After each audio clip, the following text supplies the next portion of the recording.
And once po na i-save na yung ebidensya nitong fake news, saan po nila dapat ipadala?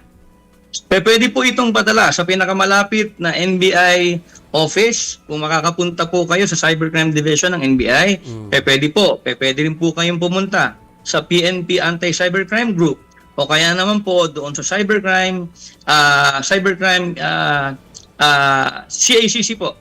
Yung pong under USEC Aboy Paraiso. Pero dapat, sir, personal na pupunta para magsumbong. Hindi pwedeng mag-send, I don't know, via email or baka meron Well, po for kayo. purposes of giving copies na magagamit ng law enforcement para po mapabilis, pwedeng ipadala sa amin via email. Although we would also appreciate if the witnesses will be able to come over para magawa namin ng statement or affidavits pertaining to the date and the time when the posts were actually viewed and saved.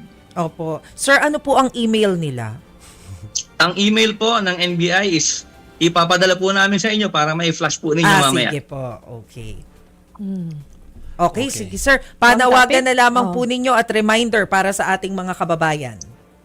Okay, nakakaranas po ng krisis ang Pilipinas. Hindi lamang po Pilipinas, kundi ang buong mundo because of the fuel crisis.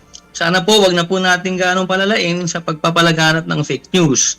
Alam ko po na napakaraming tao ang concerned sa health ng ating Pangulo. Hindi lamang po sila, pati po tayo.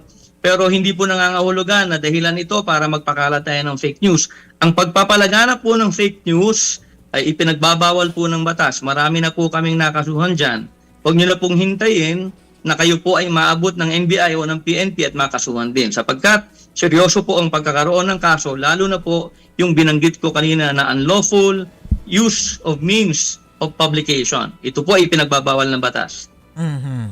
Okay. Okay, sige po. Marami pong salamat sa inyo, Attorney Maraming Palmer salamat din Malyari. po sa inyo. Mabuhay Chief, po thank kayo. you ha. Thank you very Thank much. Thank you, Chief Malyari.